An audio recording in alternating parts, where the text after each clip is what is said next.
Hello, everyone. Welcome back to episode 38 of our Coordinator Climb series here on Football Coach College Dynasty. If you're watching on Twitch, this is my second video of the day since I won't be able to stream as much during the week.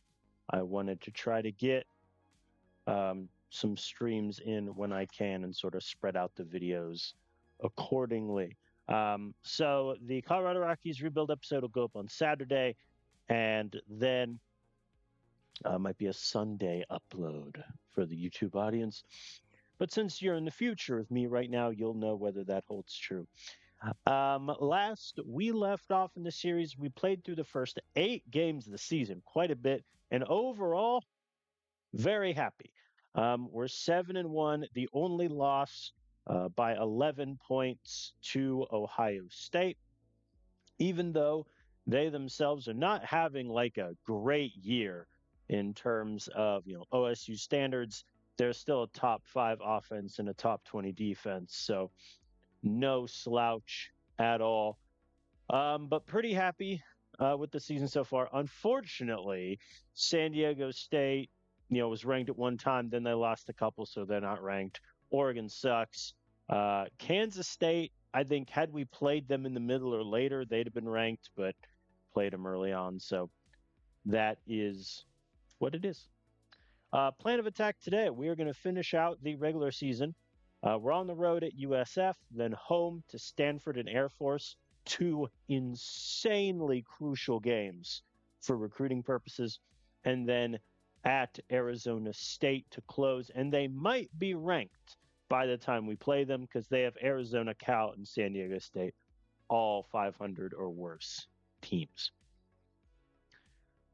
Checking in really quick in terms of donor goals. We have already satisfied one, which was win 2 games in a row. We won 7. That'll do.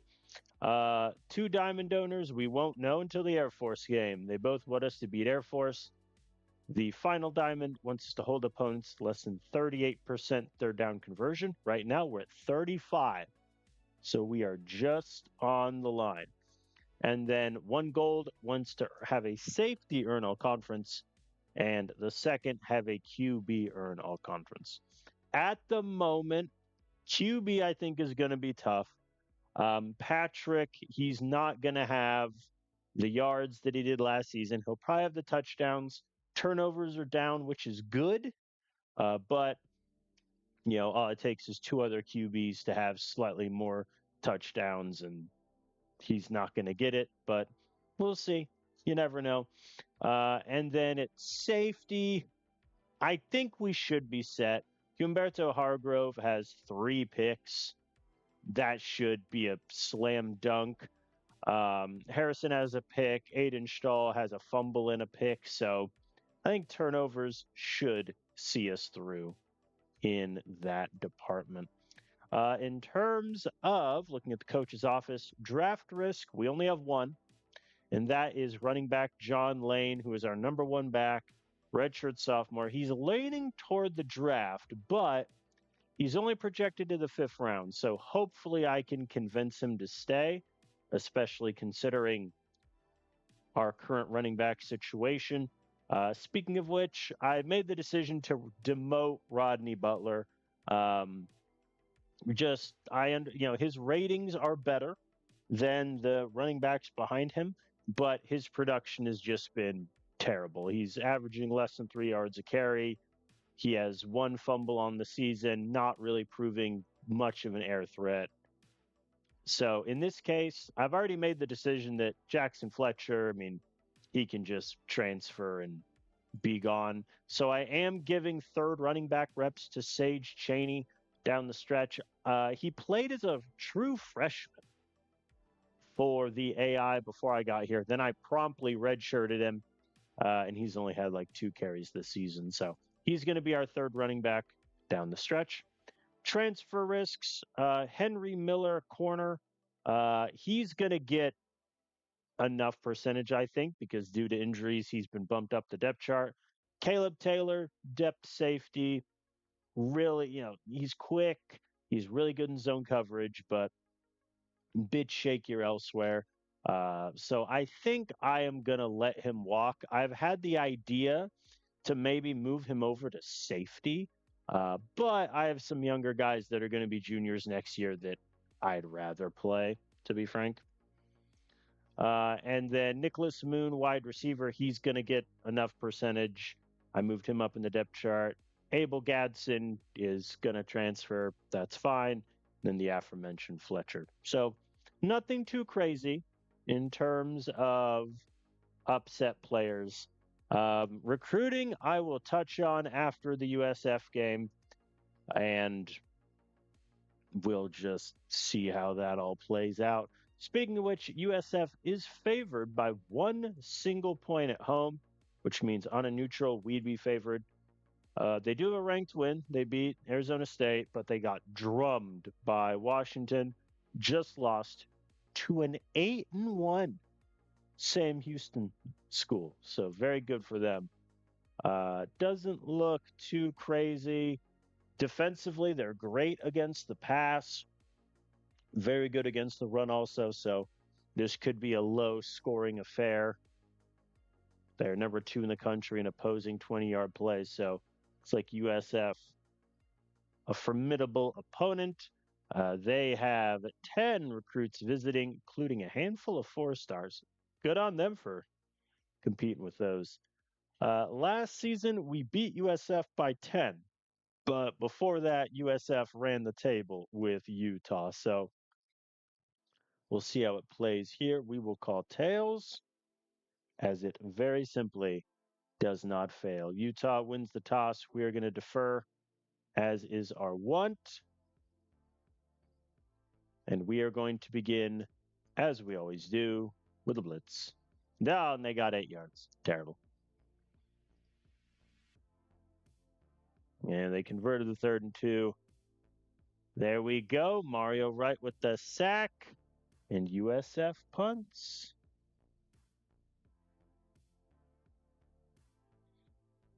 I will shamelessly turn Chew Clock on, as is our one. Did that just say Rodney Butler got a carry? Oh, right. He's the fullback. Whoops. Well, congrats, Rodney. You got a carry. And Aaron Patrick is strip sacked. Very good. Fair enough. There we go. Mario Wright with the sack again. They're going for it on 4th and 11. And they get it. What's the point of doing man up, too high safety if you get burned? I ask you.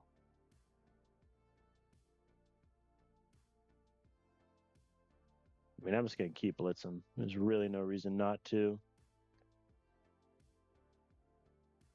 Yeah, they did the RPO bubble screen and got us. All right. USF takes the lead, though we counter with a screen of our own. And Patrick is sacked again. We punt. All right, 3rd and 11. Cover 2 man. And it gets burned again. Okay. I think we've determined that cover 2 man is just off the table the rest of the game. Engage 8 there was inspired, but it worked.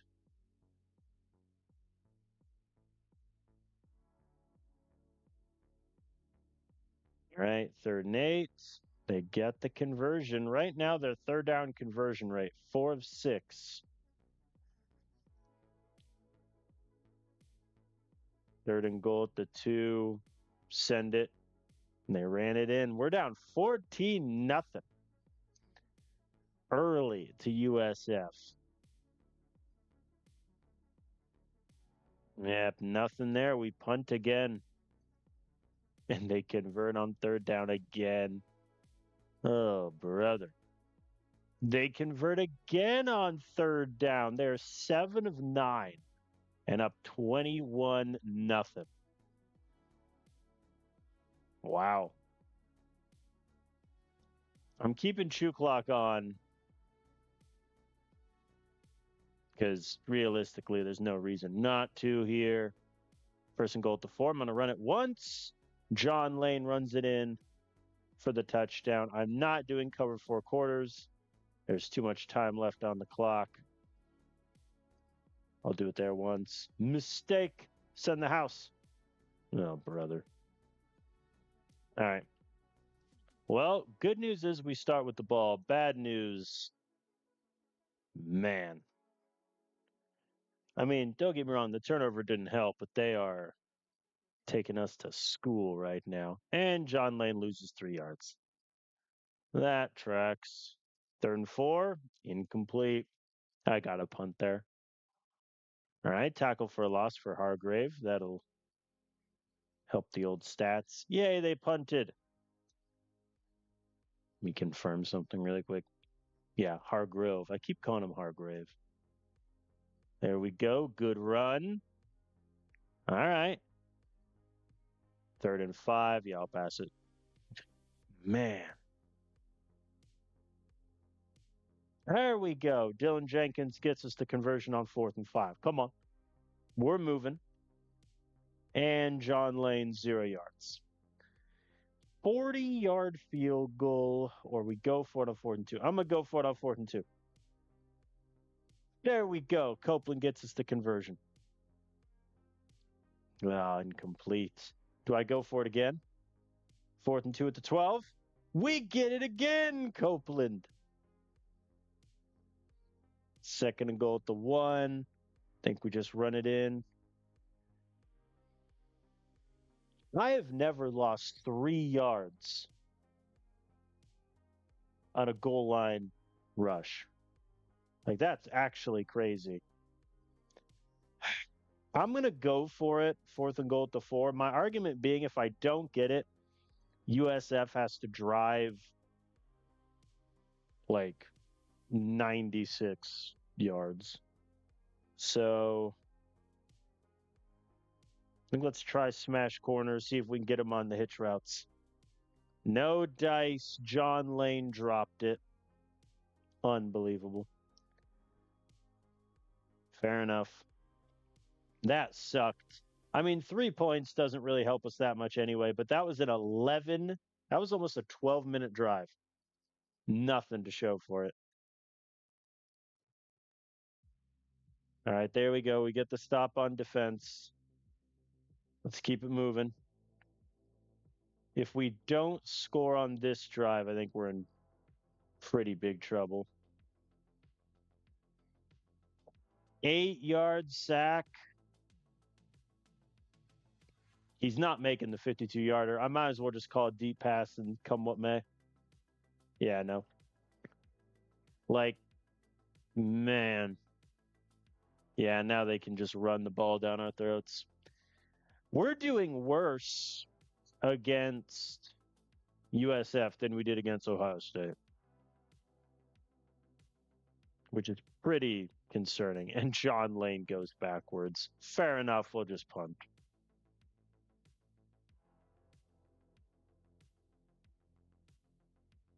Yeah, the goal line stop worked. There we go. Good job, guys.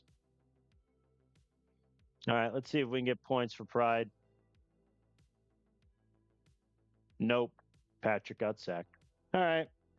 Well, we lose 28-7. I mean, we were 1 of 10 on 3rd down. John Lane, 11 carries, 18 yards. Wow. I mean, we haven't been just beaten like that in a long time. Maybe not no, TCU. TCU in the playoffs last year. Outside of that, that's our worst loss. We were more competitive against Washington last season. Man, I feel embarrassed. We're going to plummet hard in the rankings because our strength of schedule isn't great. Yep, we lost 12. Oh, and Sage Chaney is hurt.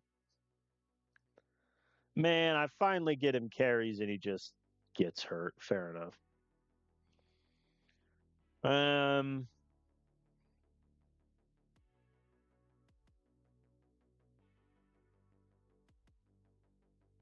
I mean, I have no interest in seeing any more of Rodney Butler, so I guess Jackson Fletcher will get a run. We'll just see what he can do. But man, that loss sucked. Yeah, that bumped up the. So now USF has the tiebreaker over us. So we need them to lose at least what? Yeah. So if they go 2-1 and we go 2-1, they get it. That's essentially where the math is. All right, let's talk recruiting. So as I've established, we're in deep trouble essentially. We are only ahead on 5 recruits right now. We do have a lot of recruiting visits coming up with various players, but that's just kind of where we're at. Let me check out the potential. F plus. Thank God I didn't offer him a scholarship.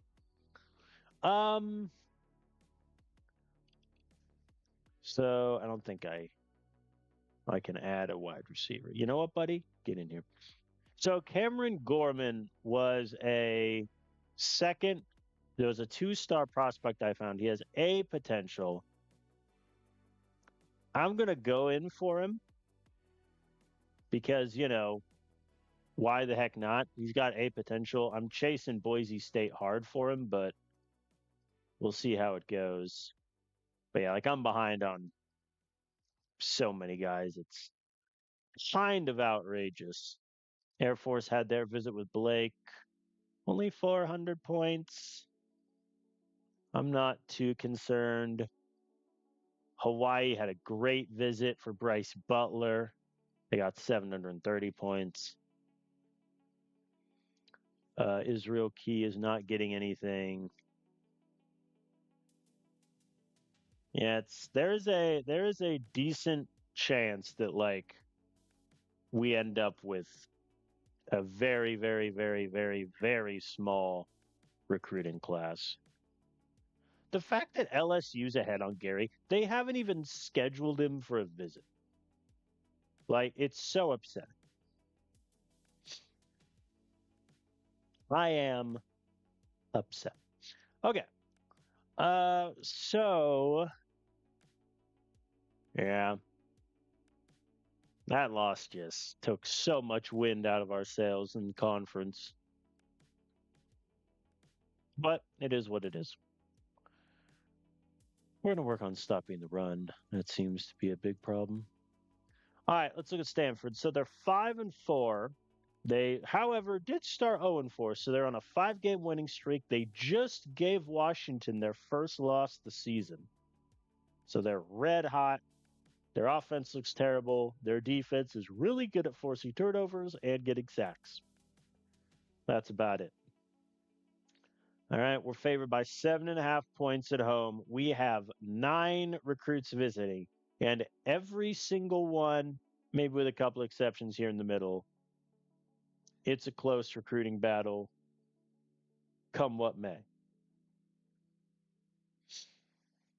So far in the sim, we played Stanford last year, beat them by 4.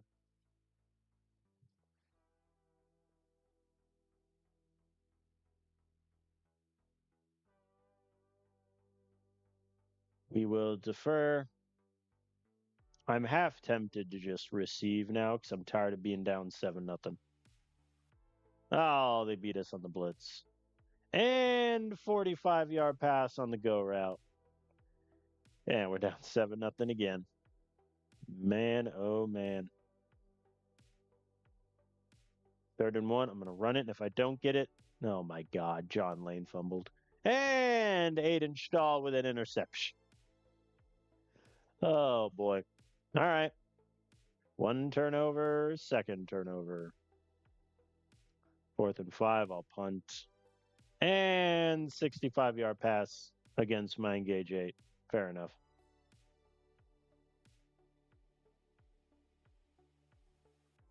And they miss a 20-yard field goal. In other words, it got blocked. Like there's 11-mile-an-hour wind, which isn't crazy. Like just give a guy credit for a block. There are a couple like things like that I wish the developer had put in before switching to work on his professional football coach game. But you can't have everything. We punt again, and they convert on 3rd and 4. There we go. John Farmer with the tackle for loss. I need my corners to get tackle for the losses. That's the state of my team right now. If anyone is curious and wants a pretty good summation of where we're at, that halfback sweep was a terrible idea. And we failed to convert on 4th down.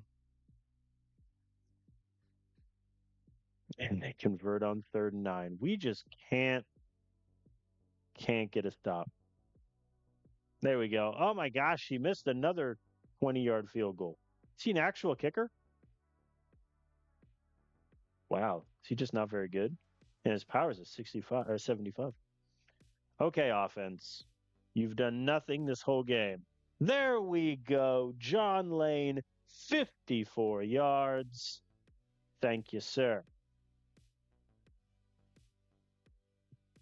4th and 3, I'll take the field goal. If it was like a 4th and 2, 4th and 1, I'm probably going for it, but why not risk it? And they convert on 3rd and 7. Come on, guys, get a stop. There we go. All right. They do get 3 points. And Patrick is sacked. Yeah, I think we'll just chew clock it. That'll be that. Okay. Good news. We start with the ball. Bad news. We've had like one good play offensively.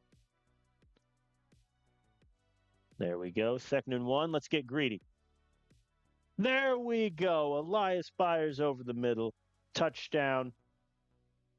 Tie ball game. They convert another 3rd down.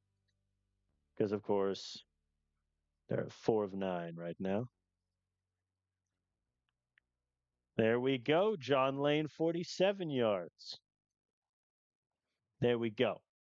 Finally, some big runs. Nicholas Moon with a rare reception. Hayes to the 3. Lane to the 1. Runs it in for the touchdown. All right, we have the lead. And they convert on 3rd and 14. I shouldn't have done cover 4 quarters there. It was not nearly long enough. That was a mistake by me. There we go. Lane gets me the conversion. Let's party. 3rd and 2. I'm going to run it, and if I don't get it, I'm going for it. There we go. We got it.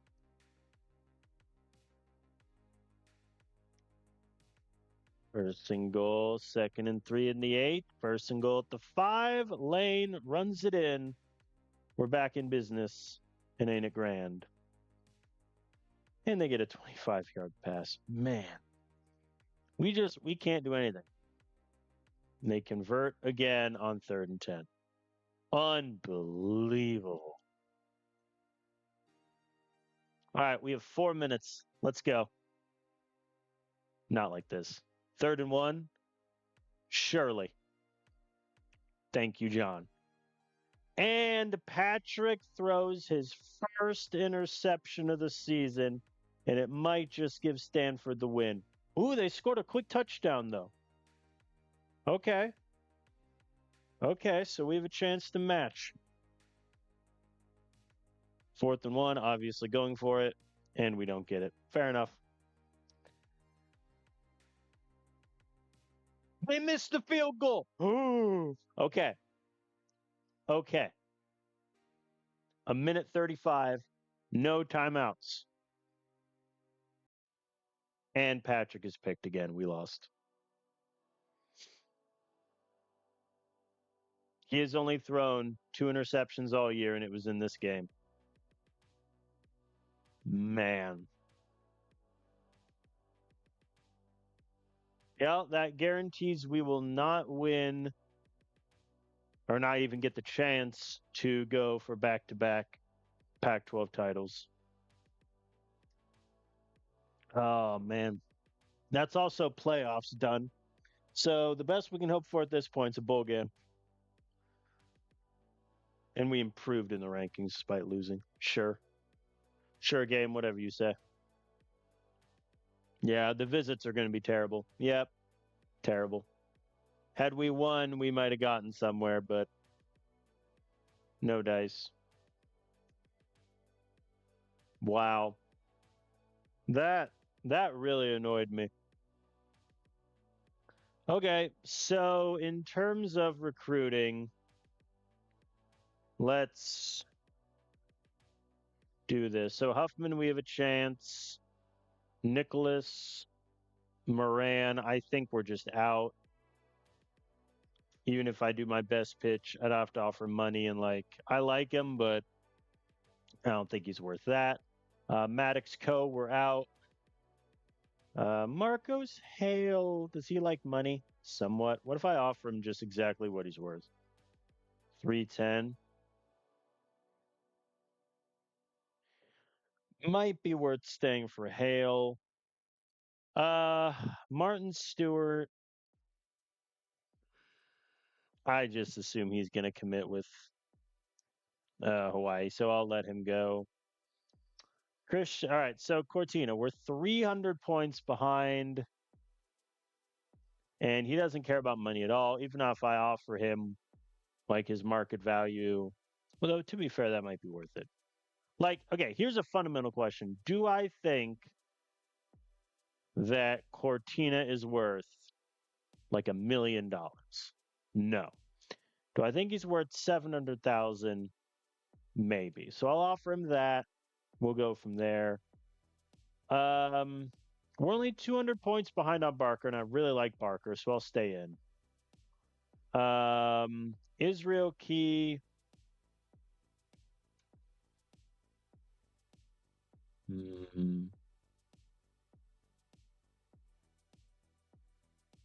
He's not good.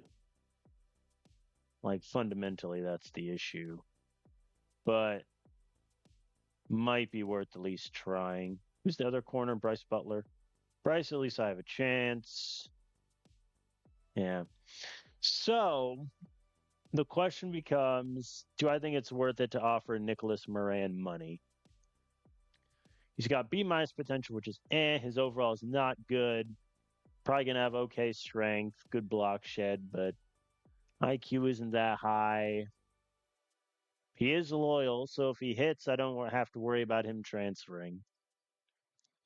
But if I offer him $500,000, that pretty much ties it up. So I'd still have to do a really good pitch. I don't think it's worth it. I'll let Boise State have him.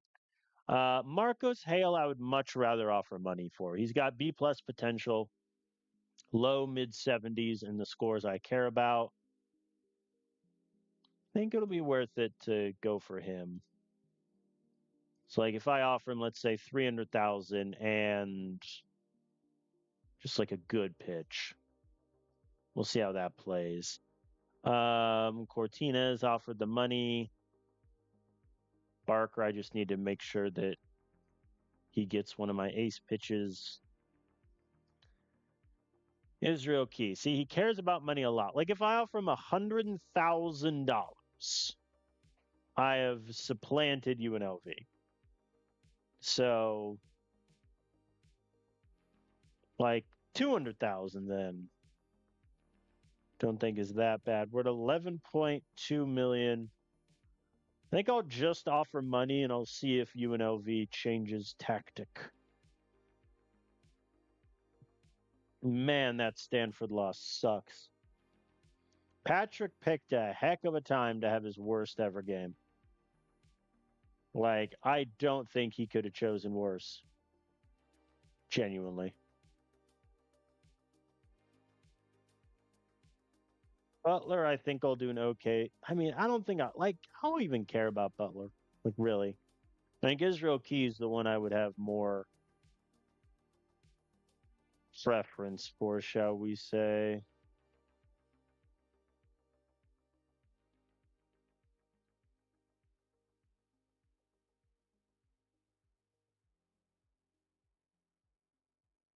Change that pitch up a bit, yeah, so he can get the great. Gary can get that.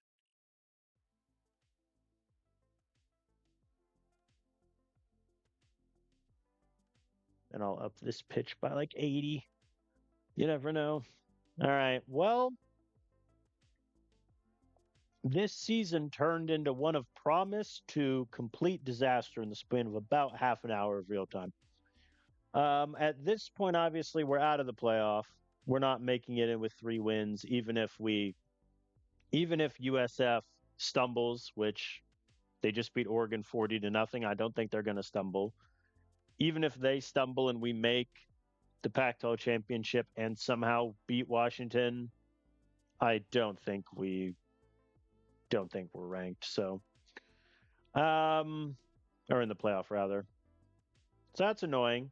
Also, the third down opposing percentage is now over because that's how bad our defense has been playing.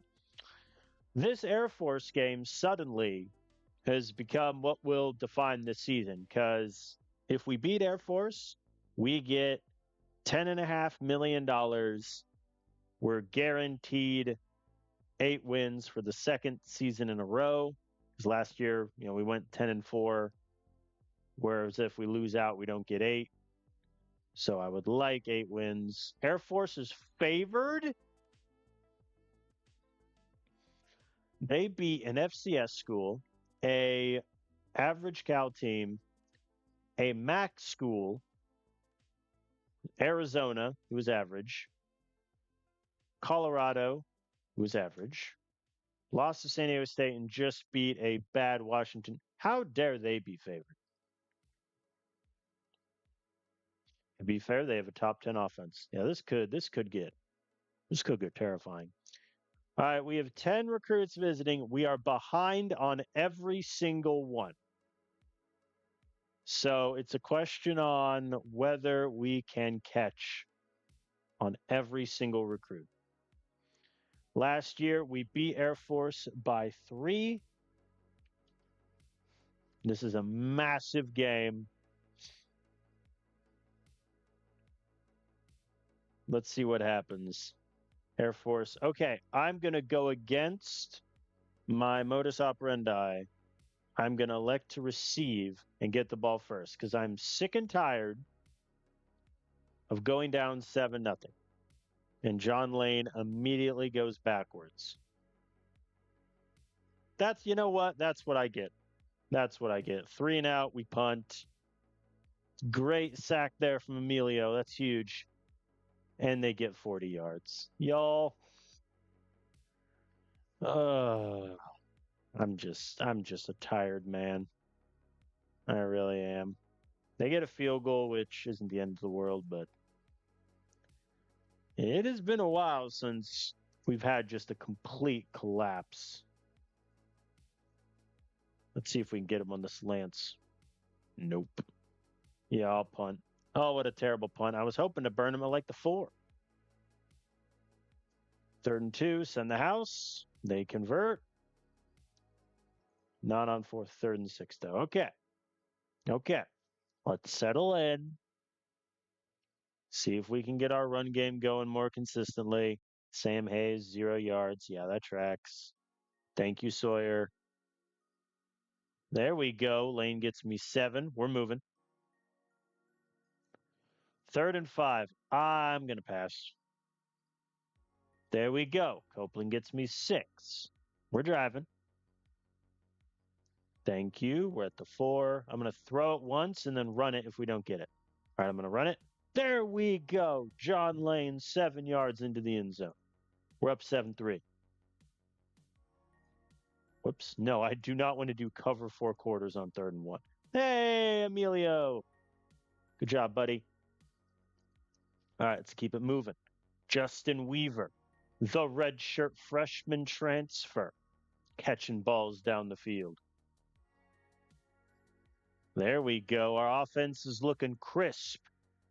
We're at the 5, folks. Let's run it or pass it once. And Weaver with the touchdown. 14-3. Air Force got the conversion. Guys,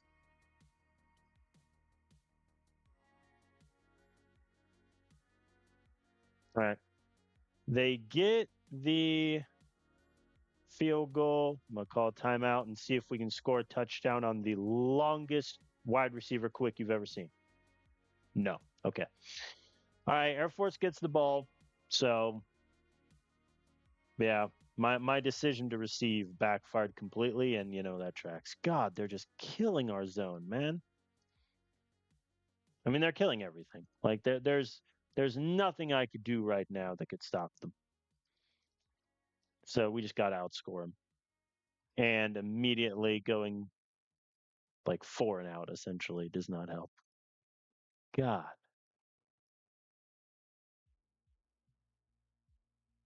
3rd and 9. Come on, guys, get the stop. Oh my God. I don't think. Yep, and Patrick is sacked. Fair enough. We punt. Like, our defense has been our calling card for more or less my entire career as a coach at Vandy and then here. But nothing is working for us now. I hope there wasn't like an injury to a corner or a top linebacker. That could be the reason. I'm very tempted to just play some of my injured guys last game. Oh, the sweep failed. 4th and goal at the 3. I take a field goal. I'm down by 3. I'm trusting my defense. Did they do anything to deserve that trust? That's, fair and debatable. Yeah, I mean, they're just getting 3rd and 8. I'm blitzing. There we go. Oh, and they made the 51-yard kick. Have I been in up tempo this whole time? That's rather funny. I actually did not notice. And we punt. God. It's like our defense is doing poorly.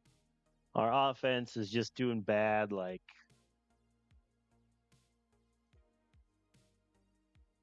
I don't care that they're in the spread. Yeah. I mean, this game's essentially over if we don't score a touchdown quickly on this drive. Incomplete. Good start. 3 incomplete passes. Like, what do you want from me? What a disappointing season this has turned into, huh? Like, we started 7 and 0. Lost to Ohio State is fine. All right, 2-point game. We need to stop defense. Come on.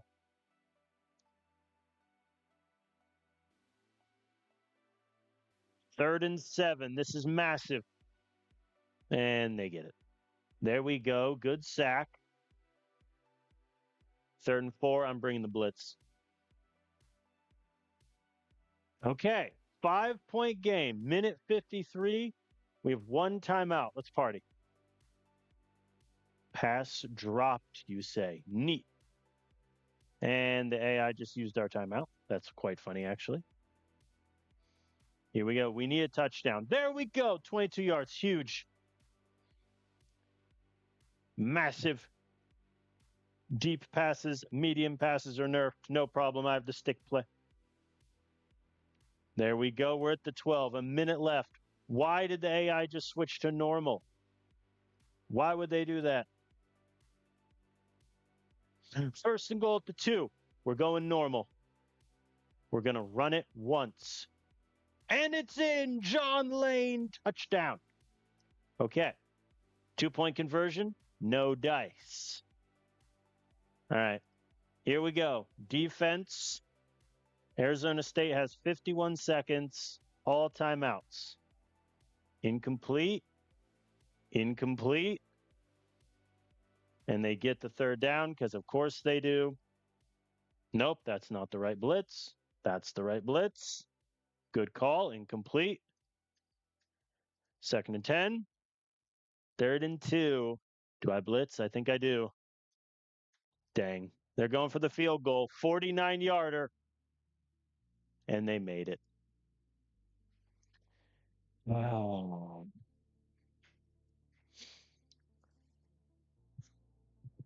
I threw it 53 times, man. To the AI's credit, I think if I keep it on normal there for that one extra play, they run out of time and we win. But if I would have kept it on normal here at the 23, like that, we could have lost so much time there.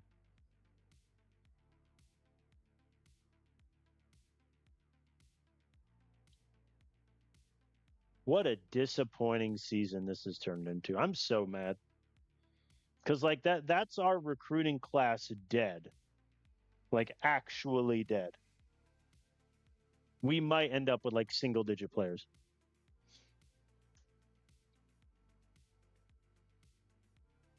Or spend an obscene amount of money. Yeah, we played in a classic. Ask me if I care.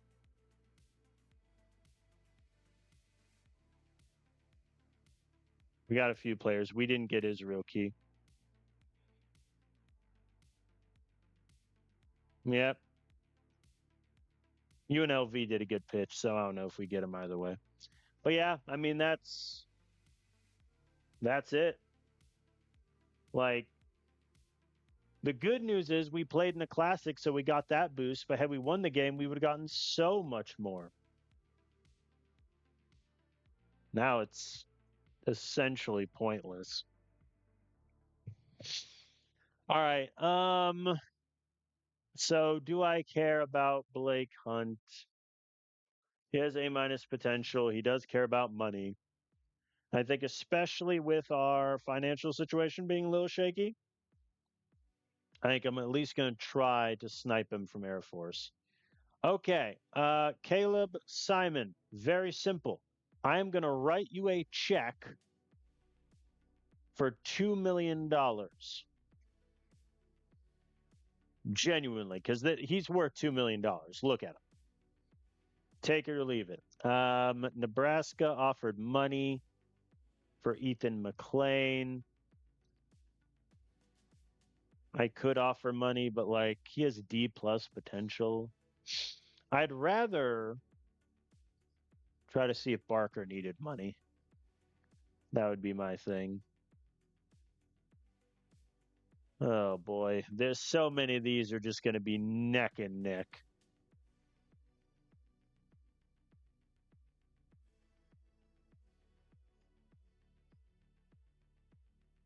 We're going to get Cameron Gorman, which is good. That makes it hurt a little less if, say, we don't get like Barker or McClain. Like, I don't think McClain's worth the money. Like, he's got 89 catching, which is awesome. But speed ain't that great. Route running's bad, and he has D plus potential. I think I'll just do a pitch. I'm not going to do money. And then I'm going to offer Barker like 250,000. That might be a bit too much. Hold on. If I like just do 100,000, I think that should be enough. So yeah, my NIL money is drying up a little, but like I need to have a recruiting class. But wow, this has turned depressing, hadn't it? We lose the Air Force, so that's $10.5 million that we're no longer getting. And we're also currently out on the final diamond goal. So yeah, I mean this season turned from great and sky was the limit to like we legitimately could finish the seasons with a 7-6 bull loss. That sounds terrible. Also, I'm making the executive decision. I am ripping the inactive tag off of Montoya, and he's back. Like, like maybe that's too little too late. I don't know. I don't care, but holy heck.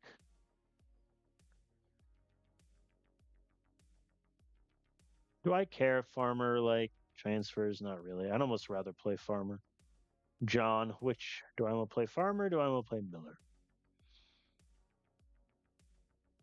I think I'll play Miller. One more game. All right, let me check in. Uh-oh. Levi Vaughn dropped below 40%. But honestly, dude, you've allowed 3 sacks. So, like, and I've already moved him ahead of Nelson, who's playing better. So, okay. Yeah, I mean, at this point, losing this game doesn't like matter that much. We're going to be in a bull either way. It's just some measure of pride. Arizona State's favored by 7.5 points. And they beat us last year by a bajillion. So, yeah, I mean that sucked. No way around it. Arizona State defers, so we start with the ball.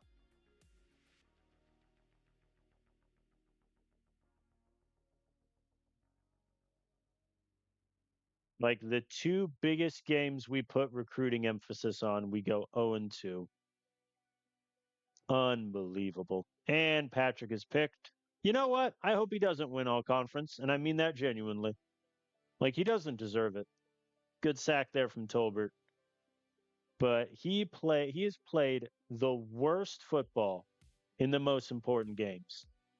He also has just got sacked twice. Which is rough, I admit. Good stop there by the defense. 34-yard rush, John Lane. And then a 0-yard rush. Fair enough. Dog. Our O-line is morally questionable, I think. All right. Thank you. Good job, defense. Yeah, I think unfortunately, it may be as simple as the air raid scheme in this game is just not good. Good Lord, he's been sacked 5 times. And that was in the first quarter. Bad time to blitz there. That's on me. And 34-yard pass for a touchdown. Fair. Good call there on the screen. And he's sacked again. My God. 3rd and 1. I don't care that they're in spread. Dang.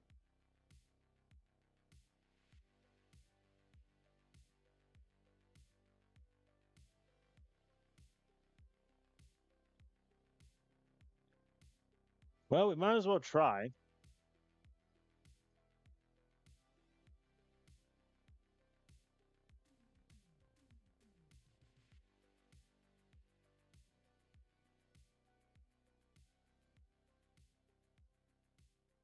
We will attempt 55-yard field. No, we're not going to do that. Let's just run a play. Pull him with the play action. No dice. Get him with the bubble screen? No. And Arizona State starts with the ball. And they convert more and more 3rd downs. They're 6 or 10. Yeah. We could only get one diamond donor goal. Or one donor goal, period.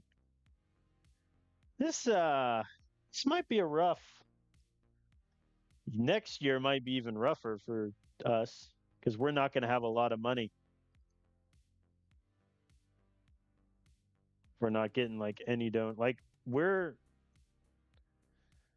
may go 0 for 3 on diamond donor goals, which is a crazy thought, but that's kind of where we're at. Sam Hayes negative 2-yard rush. Yep. We punt again.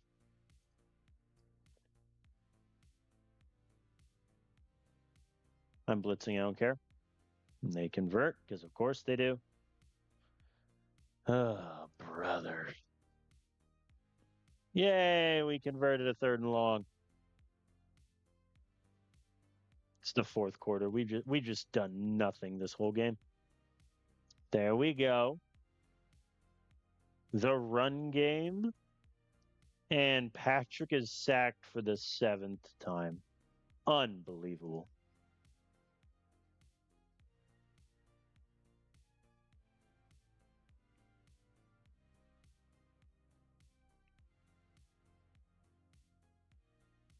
$13-0, you say. I mean, our defense has done well.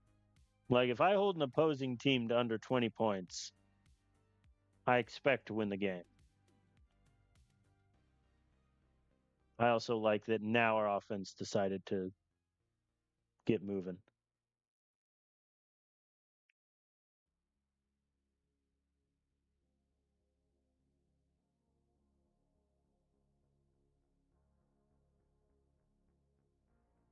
Okay, 44 seconds, 3 timeouts. Let's do this.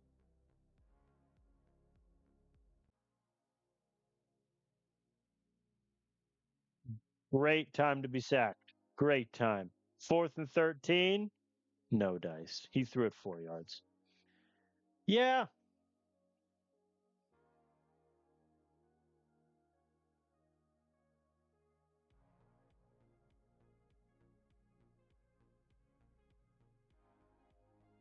I mean, few things have discouraged me as much as these last 4 games. Like we lost. We went from being 7-0 to 7-5. I am definitely going to change the title of this video before I upload it. The greatest collapse in sport history.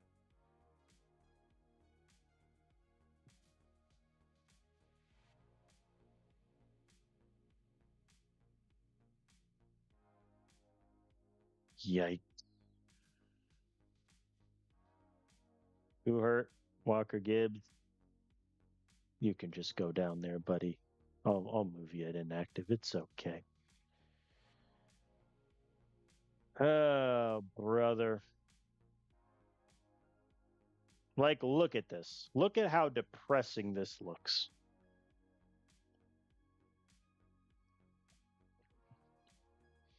We went from against USF, our offense sucked, our defense sucked. Stanford, our offense did okay, just turned the ball over too many times, and our defense gave up 31 points. Air Force, our defense couldn't stop anybody. Arizona State, our offense did nothing.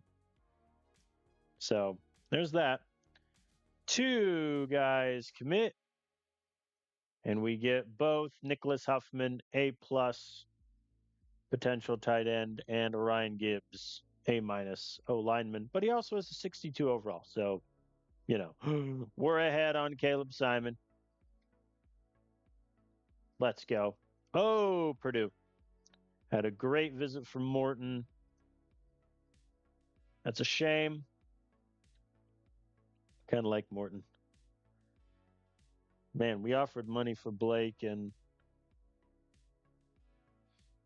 they still might get him. Where is our boy Caleb Simon?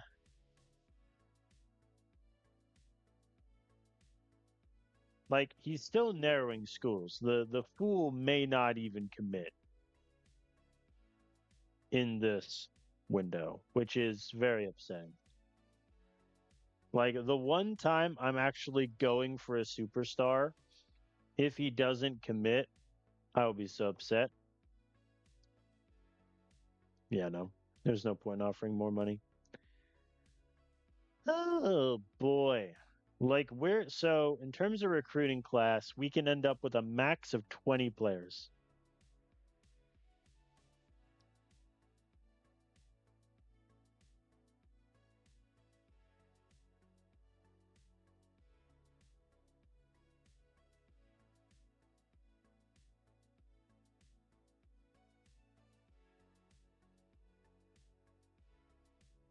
Let us, for a moment, go shopping in the bargain bin, as it were. See if there's any high potential guys running around. Not 1 star. No, please.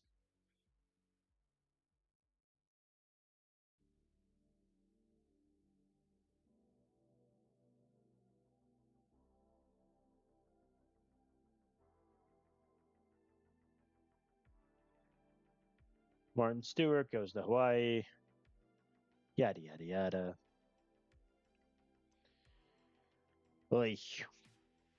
Man, going from 7-0 to a bowl game, huh? Like, in terms of collapses, that's impressive. All right, Sage Cheney is back to being healthy. Fletcher is just not it. I think I'm just going to move Rodney Butler back and let him get the bowl game.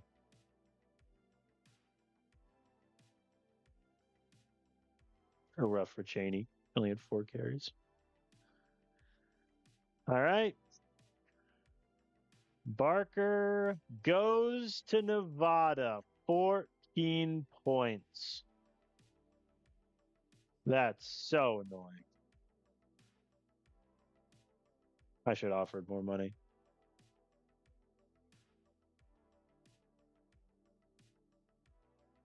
Max goes to Zona. Moron goes to Boise.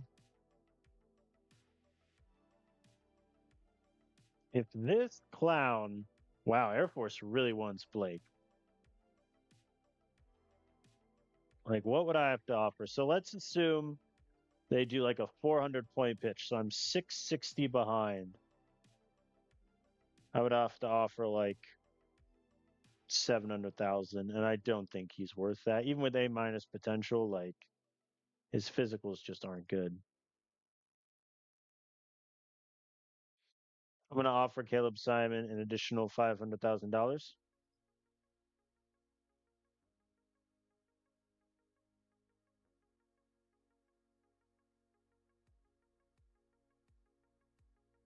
Ortina, I need you to commit like this week, please.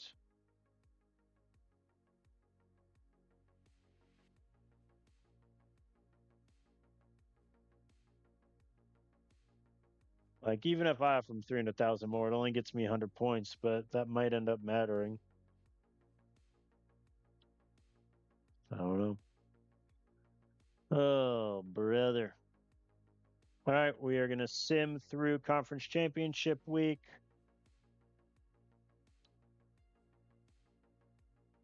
Let me tell you, did not expect to go for 4. All right, playoffs, no surprise we don't make it. We're in a bowl against 12-1 FIU in the Sun Bowl in El Paso. USF, for the record, finished 3rd. 10-3 Washington did not make the playoff. 8-4 OSU misses out. 10-3 Kentucky isn't even ranked. And you might be wondering, wait, how is a 10-3 Kentucky school? Answer: they're in the American after the realignment.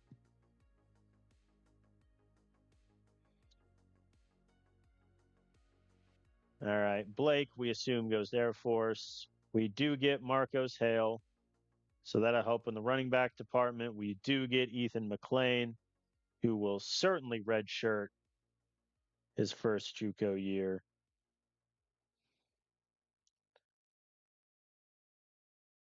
Like Simon, he's not even on May commit soon, for God's sakes. Do I want to offer money to Morton?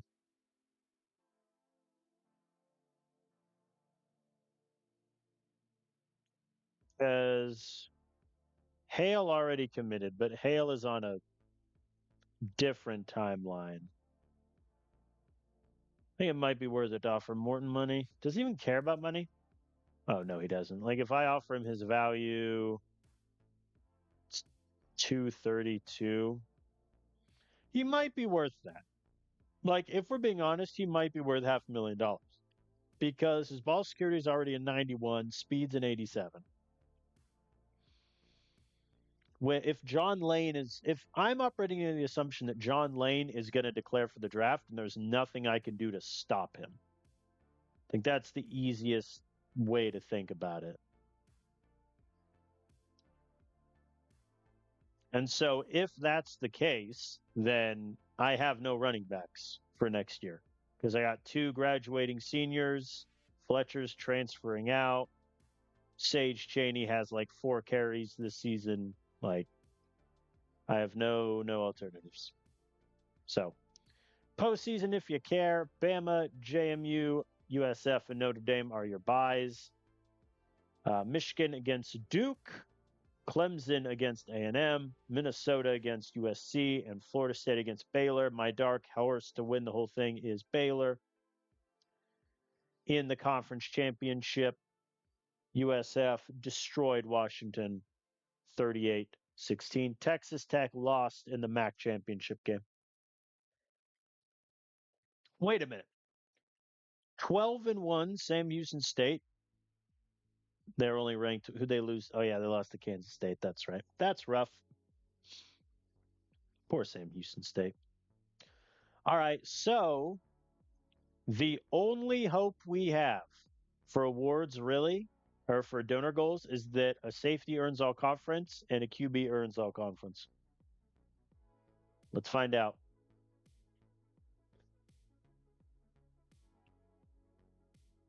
Man, that Air Force loss sucks. Skipped full results. No All Americans, obviously. 3 All Conference players. 1 on offense, and it's not Patrick. We lose on that. Copeland makes it 910 yards, 5 touchdowns to his name. Defensively, Mario Wright makes it at linebacker, and Hargrove makes it at safety.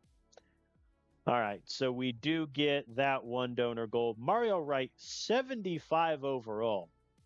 47 tackles, 14 for loss, 7 sacks, a forced fumble, and a pick. Very good. All freshmen, no one on the first team. And Quoke does make it at tight end with 171 yards. Oh, that's so sad. But yep, that's your... Whoops. That's so disappointing. Yep, so confirmed. We've at least gotten these 2, and we need to hold FIU to like embarrassing 3rd down conversion rate to even have a chance. All right, 2 recruiting commits. Bryce Butler, we know, is coming here. Cortina goes to Utah. Now we hope he learns how to block in the offseason. If he doesn't, we might be in trouble. Dude, Simon, if he takes this to the transfer portal, words cannot describe how upset I will be. Like, if I have to deal with this in the transfer portal. I really wish that all recruits would sign during this period and none in the window or like in the transfer portal. Because in my opinion, it's silly that they're allowed to.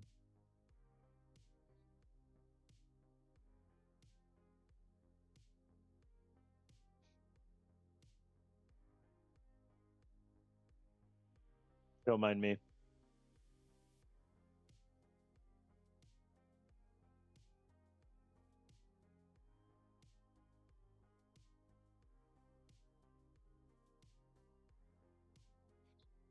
Oh, this is going to be such a sad recruiting class. Okay. Well, here we are. We have gone from being 7-0 in dreams of the Pac-12 and the playoffs to 7-5 and forced play FIU in a bowl game. FIU is 12-1. Their only loss in the Conference USA Championship to Sam Houston State. Looks like they have a phenomenal defense, very good offense. They have bottom 20 strength of schedule. What do we have? 28. Yeah. Oh boy. So this is just essentially for the consolation prize, really. Let me make sure the depth chart's the way I want it.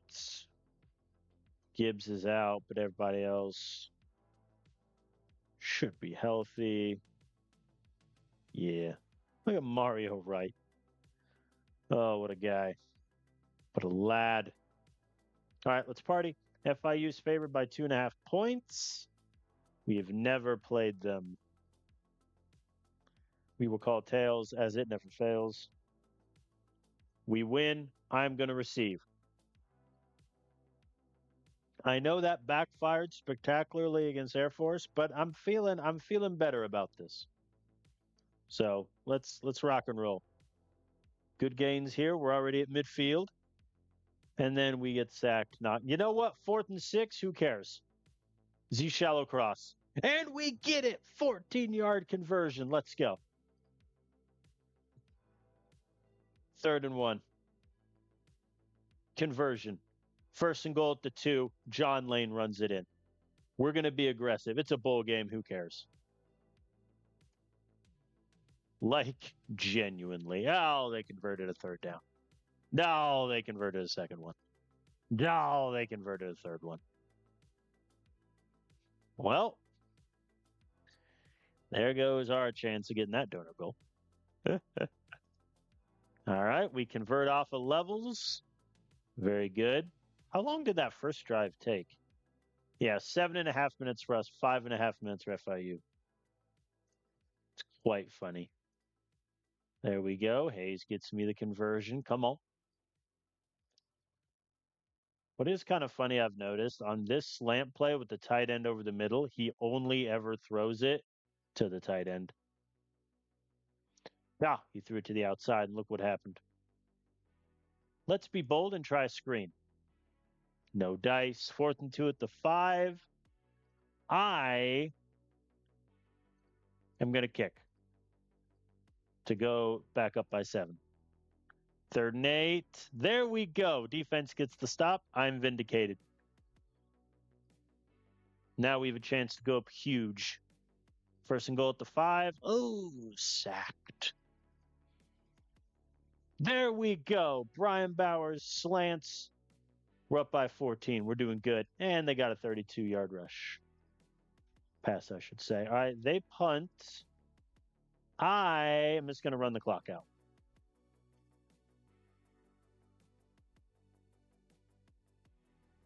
All right. FIU starts with the ball. Our defense is doing good so far. And they get a nice stop there. Okay. Let's party. Maybe the Pac-12 was just insanely awesome this season. Maybe that's what we're learning today. 3rd and 5. I'm going to run it. There we go. John Lane gets me the first. And Lucas Copeland off the slant. We're up by 21 points. Looking good. Emilio McClendon forces the fumble. Abraham Tolbert recovers. Very nice for the men.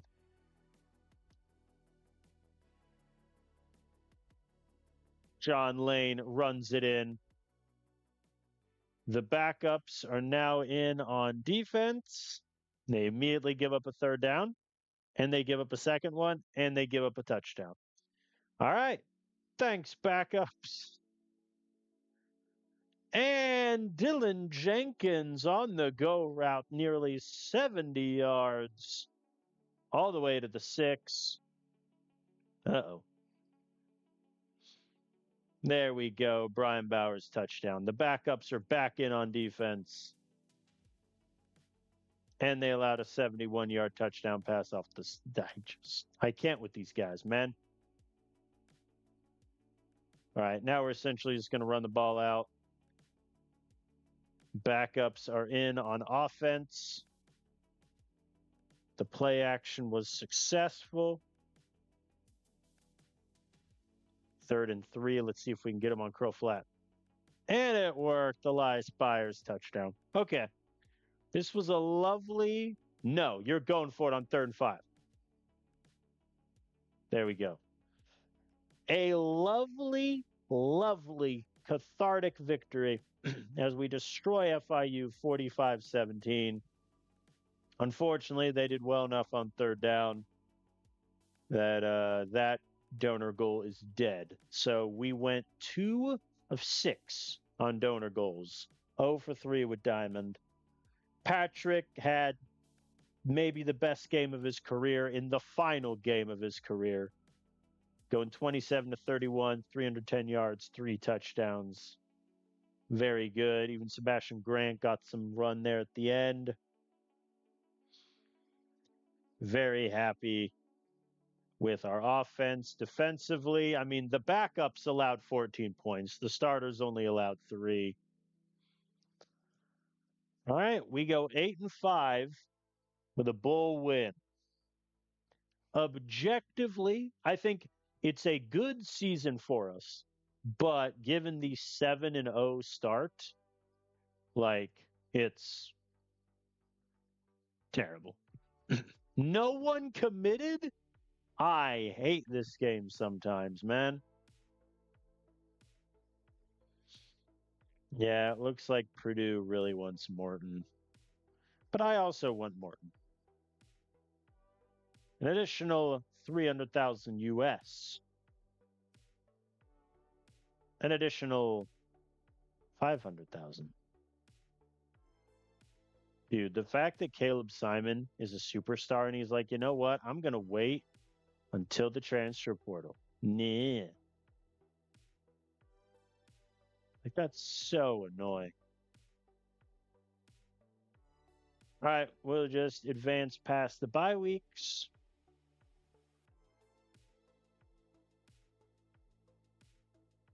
All right, so far in the playoff, Michigan beat Duke in the first round, A&M beat Clemson, USC beat Minnesota, and Florida State beat Baylor. Remember when I said Baylor was my dark horse?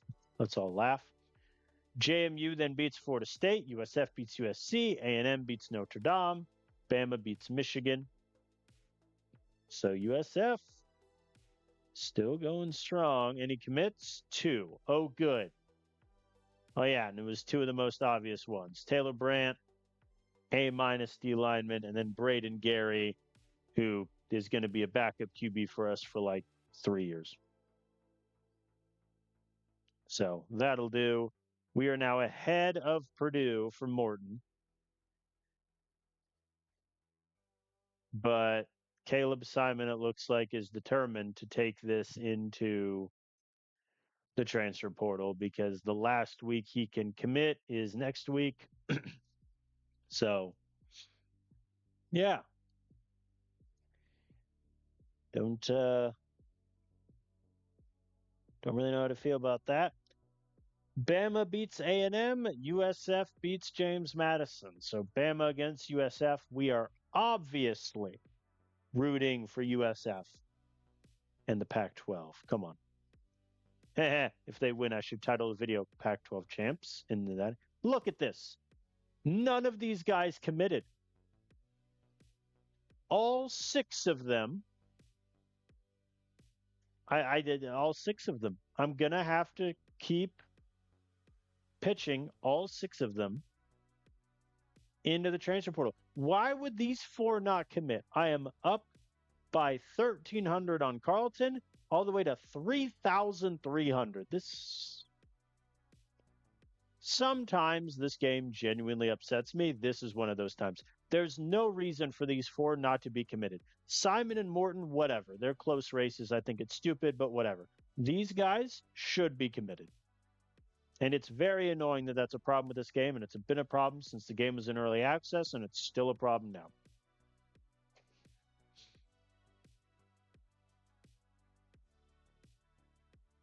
Like, look at this. I have 6 uncommitted recruits. Unbelievable, man. Unbelievable.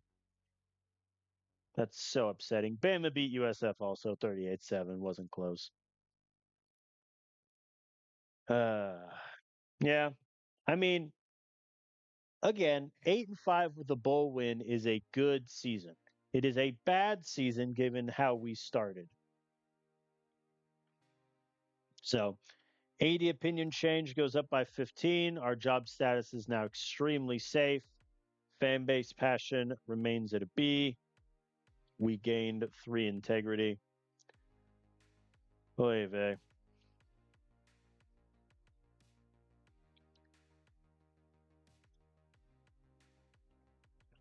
I can swap a skill badge if I want to. I don't think I do. I think QB, running back, O-line, wide receiver development all need to stay. Protect the rock is very good. And then cerebral skill players I could do durability. I think I actually will. I'm going to swap out cerebral skill players for durability because we've had a lot of like key guys injured, and I think if I can avoid that, it'd be great. Derek Thomas, offensive coordinator. I'm going to put a point to his recruiting, and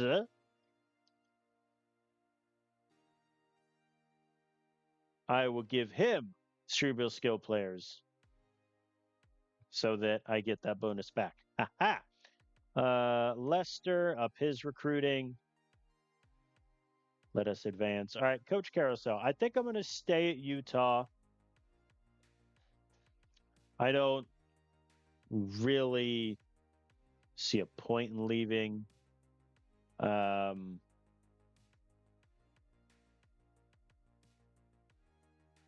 I don't think I'm going to negotiate every contract. Both Lester. I do like Lester though. Yeah, let's sign Lester to an extension just to move him through, give him a little extension there. Anybody want to hire me as head coach? SMU, IU, Miami, Houston. Not Not really is the answer. Ohio State wants me as offensive coordinator, but I am never going back to being a coordinator. That was, if you've been watching this series long enough, you'll know I got so sick and tired of just being a coordinator by the end. Like the fact that I can do nothing in recruiting, so upsetting. All right, both Derek Thomas and Jaden Lester coming back. Any changes in the Pac-12? Looks like USF has new issue. Oh yeah, I debated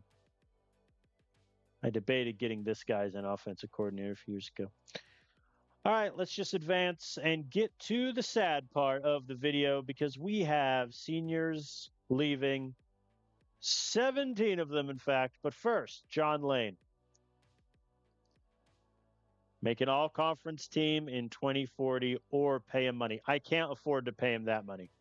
I can't. We're already low in NIL. So guess what, John? You're going to be getting the rock, buddy. Trust me. Okay. Graduating players. Quarterback, Aaron Patrick. He was a backup, never really played under the AI. I came in and made him the starter. I think he did good. 70% plus completion is great. Yardage wasn't really there. Touchdowns, I mean, we just ran it so often in the red zone and toward the goal line. Only 3 interceptions this year, unfortunately. 2 of them were in the close loss to Stanford, one of them to Arizona State when we lost by 6. So that is what it is. He holds multiple records at Utah. I wish his potential was better. Like when I inherited him, his potential was a D, then it went to a D minus. And so that was a little upsetting. But overall, good QB. I think with better potential, he could have been something more. Running back, Sam Hayes started at Miami, or excuse me, was a backup. You ever just like say something so incredibly wrong, but your brain can't press pause fast enough? Allow me to rephrase. Didn't play at Miami, came off the bench at Boise State. We gave him a run. Did pretty good, I would say. 3.8 yards a carry, couple touchdowns. Did have that very annoying fumble. Over 100 yards receiving as well. I think he's fine. He was fine. Not going to blow you away, but, not really a running back you'll remember at the end of this. Rodney Butler, just like, I don't know. He was kind of good in 2038, but then this year just sucked. Was essentially demoted, after the San Diego State game. Never really played until the bowl game where he had 27. Like, just not much there from him. Wide receiver. This is going to hurt. Lucas Copeland, our lad. Our man, 4-year starter, nearly got 1,000 yards this season, 6 touchdowns, holds multiple records. Tremendously this season against Fresno State. 10 catches, 178 yards, 2 touchdowns. Against Air Force, 12 receptions, 128 yards. One of the best receivers I think we've had in this save. Just a tremendous, tremendous wide receiver. Definitely going in the Ring of Honor. Brian Bowers played at Utah for a little bit. Transferred him in. He did about the same, nearly 300 yards. He was a return man this season, got 1 punt return for a touchdown, averaged 14 yards a punt return. Pretty good overall, but 1.3 million, not great level of production for that. Elias Byers, the AI annoyingly played him in 10 games as a freshman. He was only targeted 12 times. I hate it when the AI does that. There should be a fix in the background to stop that. Whatever. Didn't do much in 2038, but this past year he was targeted 70 times, almost 600 yards, 4 touchdowns. Only had 1 drop the whole season, and he has the record for single season touchdowns. Granted, that was before I arrived, but very good 4-year player. Tight end, we're not losing anybody. O-line, we're only losing 2 players, which is kind of crazy. Braden Vincent, okay starter, I think. He unfortunately missed, 5 games last season. This past season, he allowed 5 sacks. I expected better for a guy with 92 pass block, I'm going to be honest, but, what can you do? Maximilian Denis made all conference in 2038 this past season. Didn't allow a sack, but not as many pancakes. Still a very, very dependable lineman. Not losing our kicker. D-line. This is the position where it hurts. So Jaden Crum, one of probably our biggest transfer that first year. And he was great. Nearly 80 tackles for us, 20 tackles for loss, 8 sacks. Not a huge turnover guy, but that's okay. Very, very good D lineman. Really happy with his production. Abraham Tolbert transferred in from Florida. He didn't have a good year this year. That kind of is what it is. But he still got 45 tackles, 12 for loss, 5 sacks, forced a fumble. He holds Florida's single season record for 21 tackles for a loss. So a little unfortunate. He couldn't keep that level of production going, but what can you do? Reginald Crowley, 3-year starter. 6 tackles for loss, 40 tackles. Solid, dependable. I like him. Linebacker, this one, Emilio McClendon. Sat on the bench for like 3 years, barely played. Then I walk in the door and he turns into a phenomenal linebacker. Almost 100 tackles, 20 plus for a loss, double-digit sacks almost. 3 forced fumbles this season. Very good from Emilio. I will miss him greatly. Ronan Bowman. In 2038, he was 3rd-team All-American. Pac-12 Linebacker of the Year, 1st-team All-Conference. This season, he did so much worse. Tackles were down. Tackles for loss were way down. Sacks were down. Pressures went from 15 to a 1. No turnovers. However, if I would guide your attention to the right side of the screen, in 2038, on 44 targets, he allowed 31 catches. Terrible. This season, though, only 20 with 12 pass deflections. He was our best coverage linebacker, unsung hero. He will be missed. Corner, Michael Mills, who the AI transferred in from Utah State via Washington. And he did fine. I would say he did fine.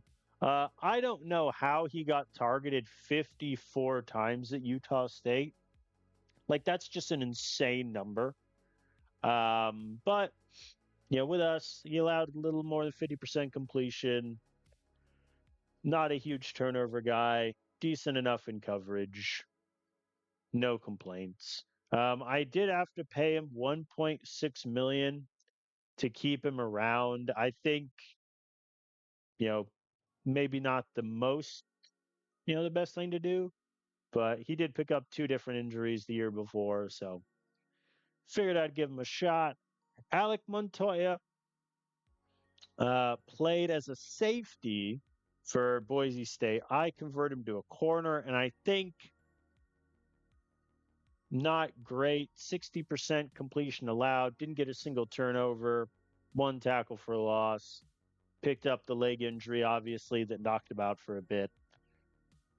I'm disappointed personally with the overall and the fact that I paid him $1 million. Pretty disappointing.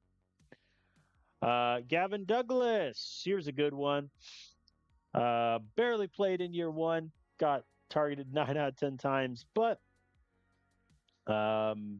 pretty good for the first year. But then this year, man, I don't know what happened. 2 out of every 3 balls coming his way were caught. He was good enough for a couple picks. I think an example of a guy where if you can get a guy with like high potential in the door and keep him, he'll develop really well. Like his tackling took a bit to develop, but his man coverage went up from an 81 to a 97. Zone coverage from a 67 to an 85. IQ 5971. So potential, it is indeed king. And the final senior on our list, Humberto Hargrove, our top safety the past 2 years, 2-time all-conference team, 4 out of 13 targets completed this season, 3 interceptions. Very good. Very happy from him. He will be missed. All right, now let's see what players wish to transfer and if I'm going to kick any out the door in hilarious fashion.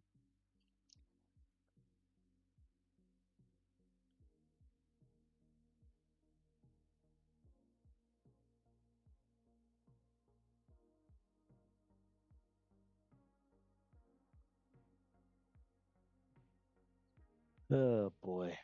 Man. 7-0 to 8-5. What can you do?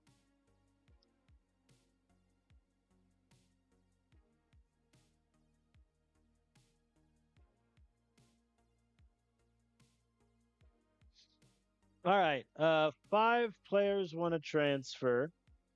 Let's go through the list. Looks like Vaughn got 1% less of snaps than he wanted. That is indeed pretty funny. So let's go by position by position. QB, obviously, I'm giving the keys to Dustin Muhammad. He's pretty good already. 85 accuracy, 71 arm strength, or excuse me, 77, 85 arm strength, 77 accuracy, 71 IQ. A potential. But the main reason is we can't afford a QB in the transfer portal. Like we only have 7.6 million. Come on. Sebastian Grant, probably going to be our backup for a couple years. If he ever threatens a transfer, we have Braden Gary now. I think we're pretty okay there. Running back. So John Lane, I think I'm leaning toward next year, like just 2 running backs. I think it's John Lane, and then if we can get Emmanuel Morton in the door, I think him at running back 2 would be solid. It's my current plan, at least. But Jackson Fletcher, he wants more playing time. He's never going to play for me. He can go. Sage Cheney, I'm going to be honest. Like, I would rather give the ball to some of these younger dudes with B potential anyway. I think I'm going to cut Cheney and just let him go elsewhere.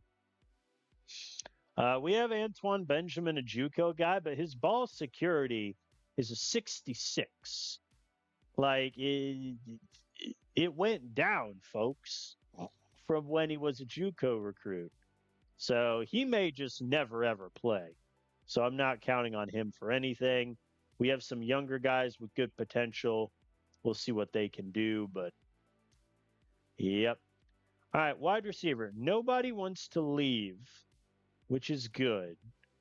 But I'm losing a decent amount of production. Mark McCullough is now my top overall wide receiver, and he only played 15% of snaps last year. So that is something.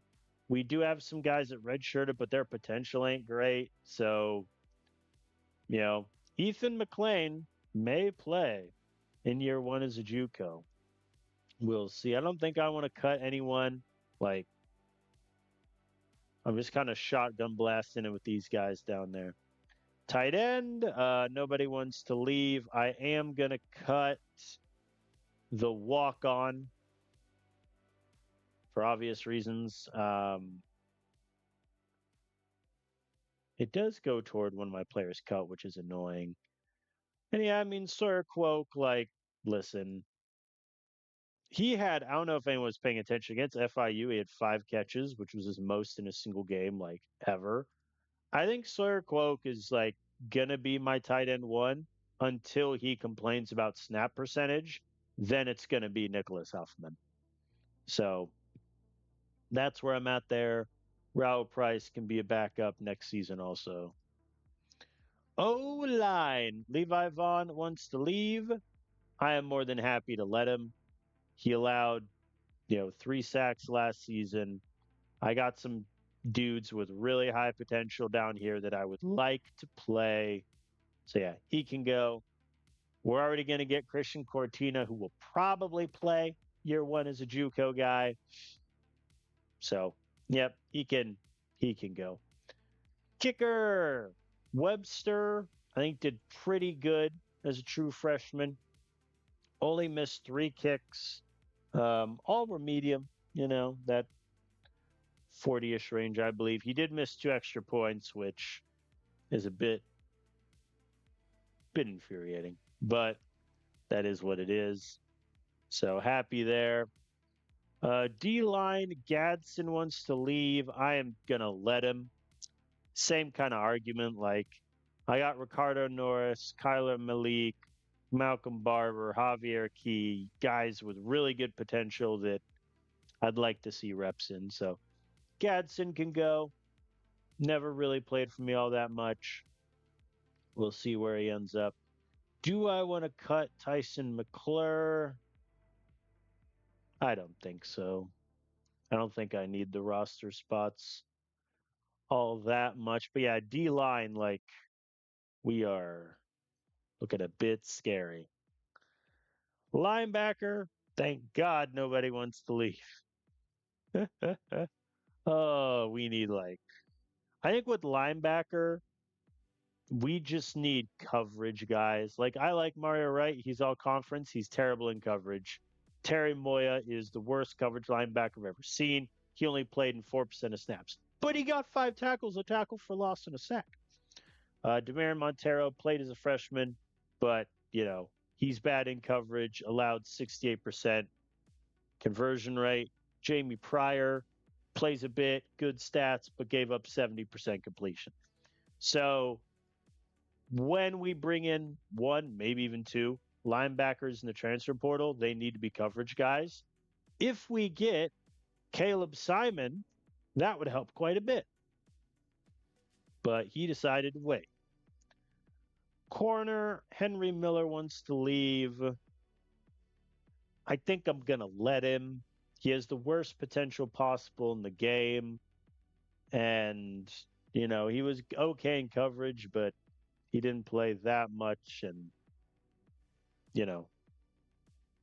rather play the kids. Gail Weiss, I'm just hoping his potential gets better. then his numbers would look a lot prettier. But yeah, man, we're really only returning one corner who played all that much last season, and it was Nathaniel Bond. So that's where we're at. And then safety, Caleb Taylor wants to leave. I'm going to let him. Like, there's no spot for him. Safety one next year is going to be either Stahl or Harrison. Whoever's two is going to be the other one. And then Scott Cooper is going to be a third safety as a redshirt freshman. So that's kind of where we're at. I could, though, move Scott Cooper to corner, but I don't know if that would make that much of a difference. So, yeah, I mean, all five players threatening to transfer, I'm going to let walk out the door.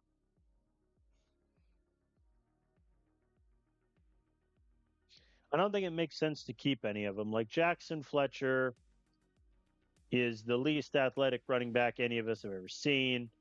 Abel Gadsden does a couple things okay, but I have a lot of D linemen like him around him. Levi Vaughn had bad production. Shoe's got great potential, but I'm just not interested.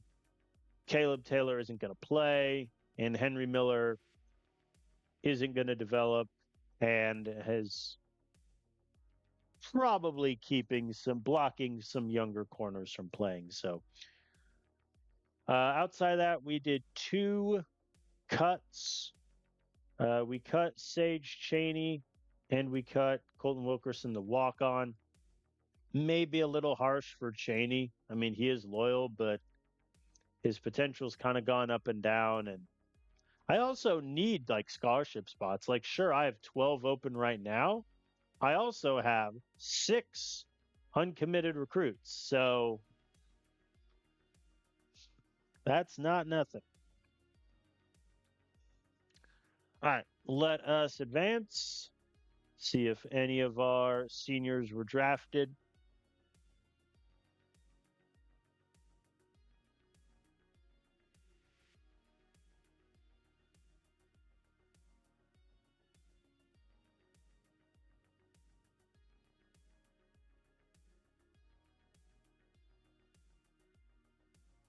Do, do, do.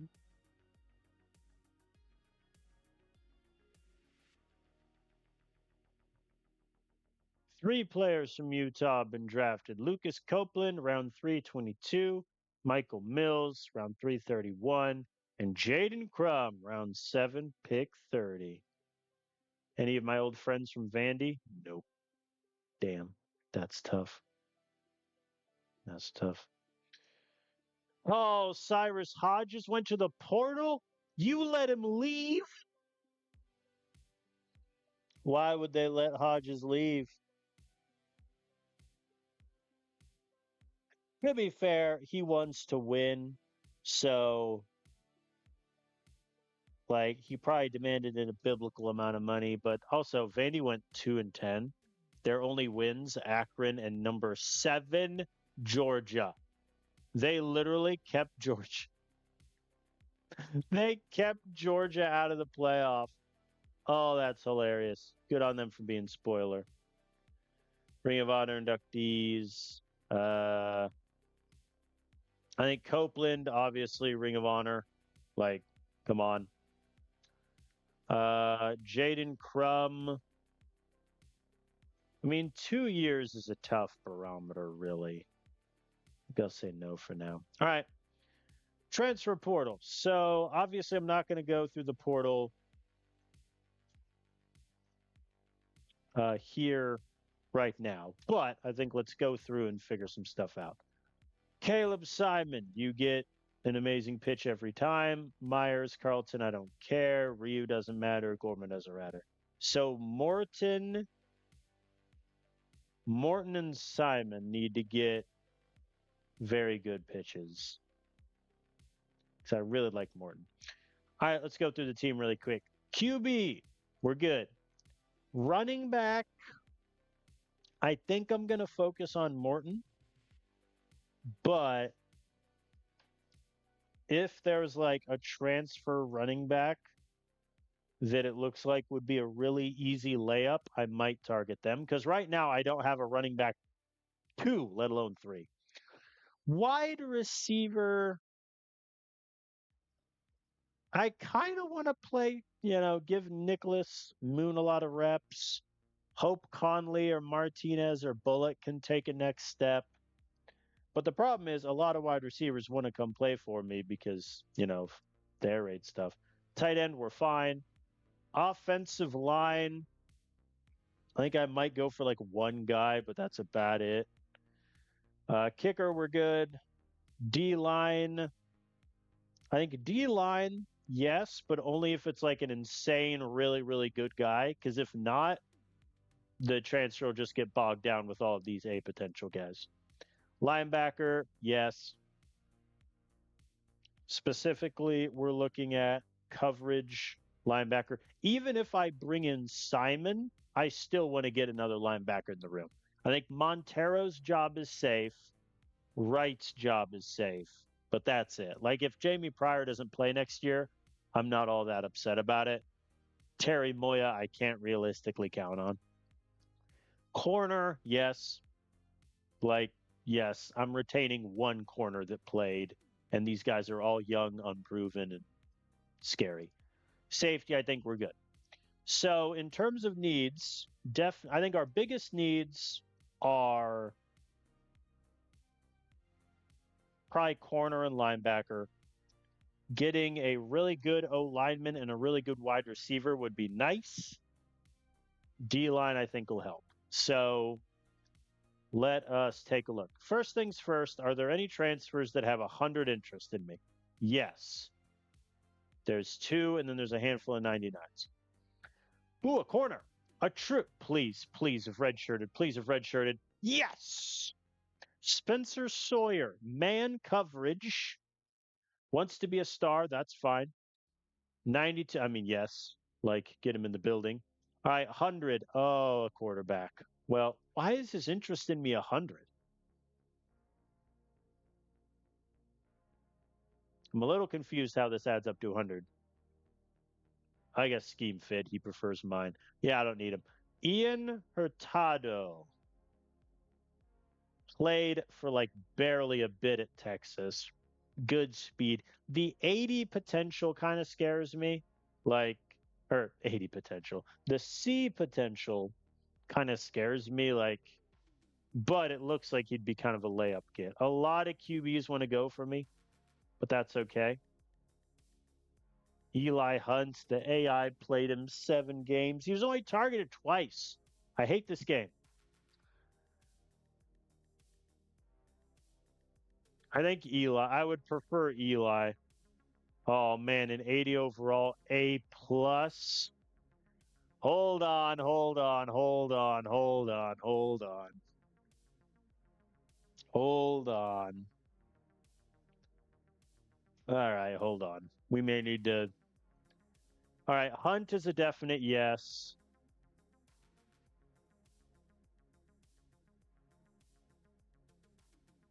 God, none of these linebackers can stop. Well, I mean, so the problem is with Hendrickson, right? I have to do the NIL minimum. How much is the minimum? 3.6. That's half my NIL. I can't do that. But he's so good. He'd be a redshirt sophomore, A plus potential. And listen, don't get me wrong. I like Dustin Muhammad, but there's a chance his IQ is like a 72 going into next season.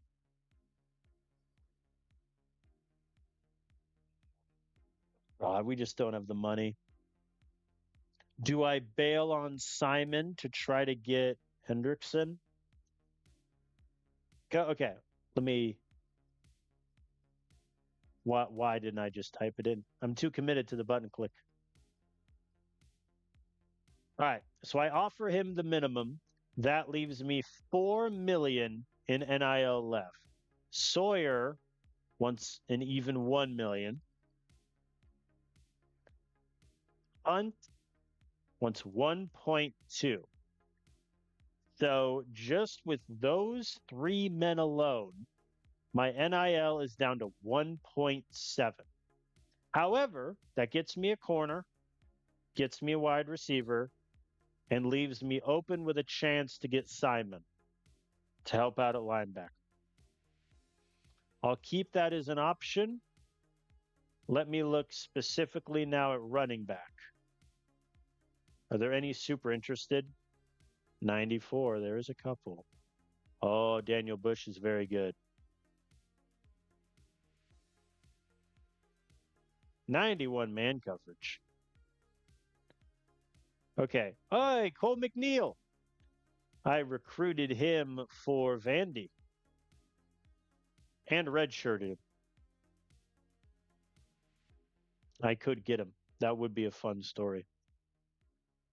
Let me see how much he wants in NIL. 840 ain't bad. But then if I get him and Morton, I would presumably just redshirt Morton. I'm kind of talking myself into this plan. But like with Hendrickson, I mean, look at this. He has A plus potential. All right, let's write down some numbers. So he's what, an 80 overall, A plus.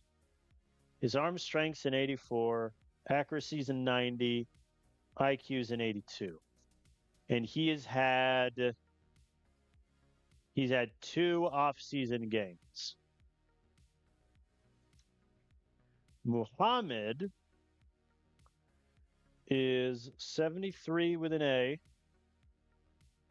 He has 85 arm strength, so his arm strength's already better.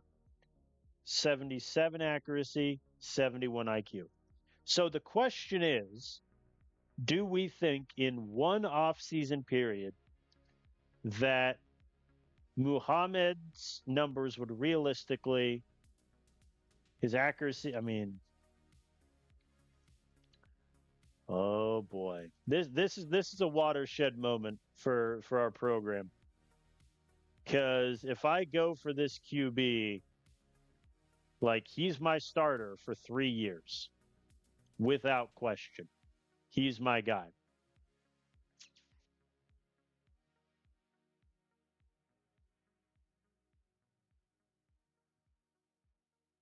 Or do I invest that money elsewhere to try to get other options?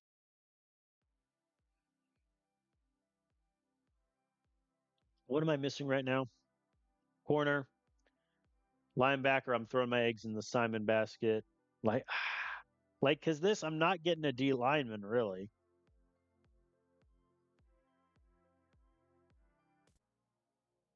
I think that's what worries me. Where I really like Hendrickson, I think the money just won't really work all that well. William Hardeen, pretty good. Bryson O'Neill is nice, but he loves Utah. William Hardeen wouldn't be a bad get. I know his overall is a little low, but his stats look nice. What's his NIL minimum? 7. Bang. That's all my money. So if I go for Hendrickson, this is what I can do in terms of money. And I am locked in. Sawyer extremely cares. Hunt extremely. Hendrickson extremely. Max from McNeil, which I already knew. Harding somewhat. Do I think Hendrickson is worth it, or do I stick with Muhammad?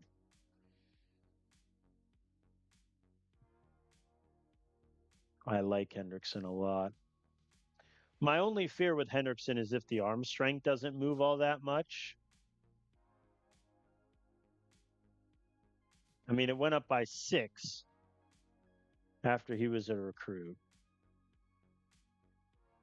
The fact that Ohio State can just let a quarterback like that walk and be reasonably fine is kind of crazy. But Dustin Muhammad, I mean, he's a 4-year starter for us if we I think I am making the executive decision. It's too expensive.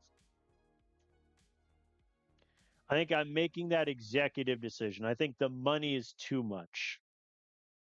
Where if I go for Hendrickson, I lose out on all my wiggle room for some other guys. I won't be able to maybe go for the coverage linebacker I want or provide insurance if we lose out on Simon, we lose out on Morton. I accept Hendrickson is an amazing quarterback and would be awesome.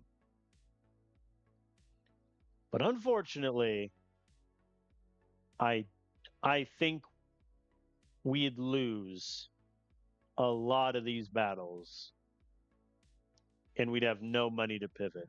So I think I'm out. That hurts. I don't like it, but here we are. All right. Let's look then harder at linebacker. Man, I'm gonna hate that. Are you a coverage guy? No. Are you a coverage guy? No. You a coverage guy? No. Ooh. Cohen Sizemore. He has A plus potential. Did not play at UTSA at all. I mean, that might just be a good get, agnostic of everything else I'm trying to do. I also clicked the wrong button there.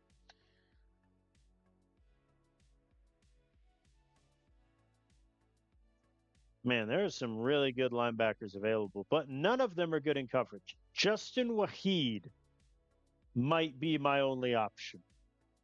He's a JUCO that they redshirted and he got upset and left. I'll add him to the list temporarily. Stallworth, no. Whitaker, he's more man. Hull would be good, but I don't feel like competing with OSU.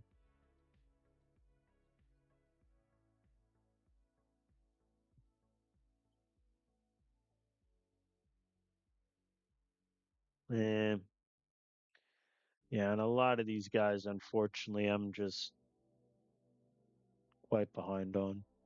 Andre Strong would be a good QB, but I have or a good QB, a good linebacker, but I have other linebackers like Andre. Is the problem. I'll add him to my list and I'll think about it. So right now, Sizemore, I think Sizemore is good to go for, regardless. That would make it a pretty big linebacker class, though, I must admit.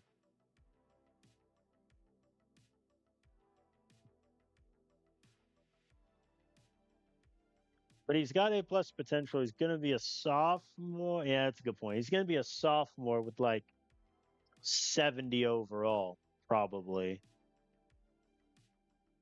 Yeah, he started as a 61. That might not be worth it.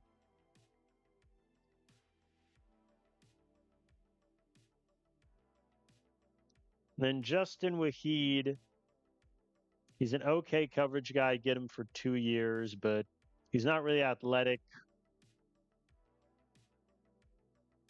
Yeah, I think I'm out on Waheed. All right, let's look at money. Sizemore once, yeah, dirt cheap because he's only, Dorow's not great. Andre Strong, how much you want? Not nothing, but I think that's doable. So that is 12. That's my current list. So in terms of if I don't get Simon, then Andre Strong and Caleb Sizemore are good covers for that. If I don't get Morton, McNeil's a good cover for that, and vice versa. Eli Hunt, I think, immediately helps us out at wide receiver. Spencer Sawyer could be my best corner as a redshirt freshman. I don't know if that says more about the corner group or anything else. I also acknowledge this does not include an O lineman. Let me look. It's not a huge need for us. 87 overall, eh? Yeah, I mean, yeah, he's really good. Surprise, surprise. Why not? But the problem is he might want a lot of money. 990 is slightly lower than I thought. So that is 13. So obviously in the priority order, it's Simon 1, duh, and then various recruits, of which I would say Hardin is 2. Actually, here, let me do this the smart way and send all of my JUCO and other guys to the bottom. Okay, so I think it goes Simon 1, Sawyer 2, then Hardin, then McNeil, then Hunt, then Strong. Dawson over Strong, I think. Dawson, Sizemore, Morton, I think, over the rest. And then if I'm over, then Adon Ryu goes elsewhere, which is perfectly fine. All right, so in terms of now, looking at points ahead, I'm going to give the best pitches I can to these guys.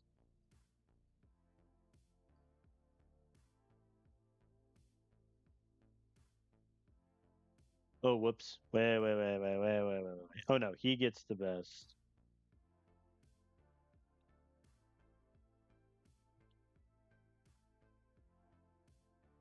Yeah, that's okay.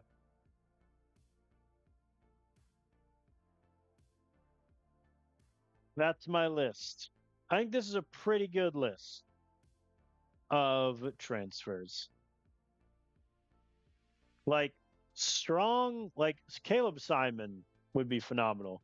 Andre Strong, I think, would just be a good linebacker to have that I think I like his potential more than, say, Terry Moya, Mario Wright, or Jamie Prower. I think that would be my argument. All right, so I've offered everyone an IL. So let us advance 1 week to see where we are in the various standings. All right, we're ahead on Simon, but that's only going to be for like 2 more weeks, really, which means we're going to lose mathematically. Far ahead on Sawyer. UConn's kind of close ahead. We're way ahead on McNeil, way ahead on Hunt, pretty ahead on Dyson, way ahead on Strong. Yeah, and I mean, it looks like the two that'll be tough are William Hardin at D line, Caleb Simon at linebacker. Everyone else, I think we should be pretty okay. I do need to offer more money to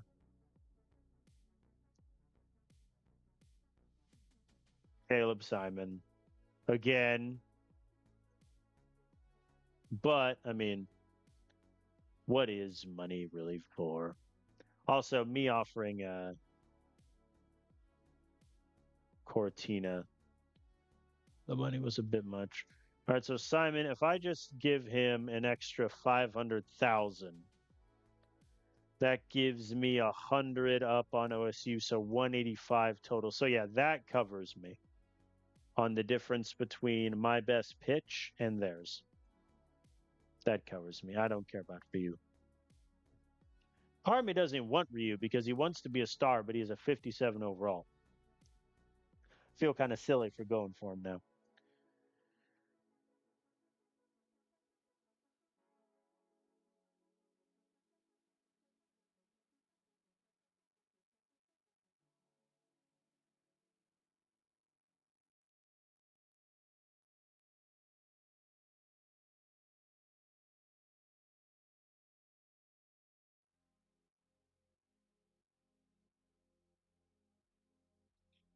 All right. I think that is where I will end off at. I think we have a couple transfer battles that might be a bit tight, but overall, I think we're looking in pretty good shape.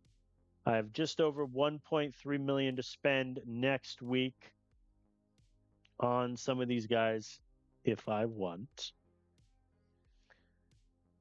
But I mean, yeah, overall, I think, it's literally the tale of two halves. Like we went 7-0 in the first half, 0-5 in the second half, and then blew out FIU in a bowl game to salvage some pride. But we were ranked fourth in the country going into the OSU game, and we finish unranked at 8-5. Like that is so sad. And, and it kind of is what it is. I think now I have made the executive decision that Dustin Muhammad is my QB for 4 years. Similar to, if we flash back here when I was at Vandy, essentially very similar to Alex Palmer. They're almost identically the same quarterbacks at this point. Only Palmer had slightly worse potential. He ended up with an A minus, but at this moment, he only had a B. So I think they're pretty similar quarterbacks. At this point, Palmer has 7 less arm strength, 1 more accuracy, and 4 less IQ. So Palmer was a worse QB at this point than Muhammad is, and look at how Palmer ended up. So also the fact he's not in the Ring of Honor is silly. Put him in. So I think that'll be something going into next season where maybe we regret going in on, going with Muhammad over Hendrickson. But fundamentally, we sort by overall here to find the guy. I mean, fundamentally, it's just too expensive. Like it just is. Like if I didn't have the NIL minimum penalty enabled, I would go for him in a heartbeat. But if I go for Hendrickson, that's $3.5 million I don't have, which means I wouldn't be able to put more money in Caleb Simon to get him. I wouldn't be able to put money into other transfers like Eli Hunt or Brendan Dawson. And I think that is a worthwhile trade-off, though we'll see. All right, so looking at our overall record right now, we're above 500 in bowl games because of that win over FIU. We're 3-2, so that is encouraging. Our conference record, we only finished 5-4 because we went 0-4 in our last 4 conference games. So that's not for nothing. Bit of a struggle there. Hopefully, with any luck, we'll be able to bounce back in year 3 at Utah. And honestly, like if we struggle next year and have a similar, 7-8 win season with a bowl appearance, I might look to elsewhere for coaching positions. Because our current contract, expires in 2042. So 3 seasons left, technically. It would be a bit early to leave, but might be something we consider. So I thank you all for watching. Again, as I said, the previous episode, with a new job, new hours, and, one of the unfortunate knockbacks of that is less time to stream, but I'm trying to get in streams when I can. If you haven't watched my Colorado Rockies rebuild series, highly recommend it. It's coming to an end, though. I will probably have 1, maybe 2 more episodes of that series before it will close after like a year, which is crazy to think about. But I thank you all for watching. Some exciting things in this series. We will see what next year has in store after a very disappointing year or two at Utah. So I thank you all for watching. I'll see you next time.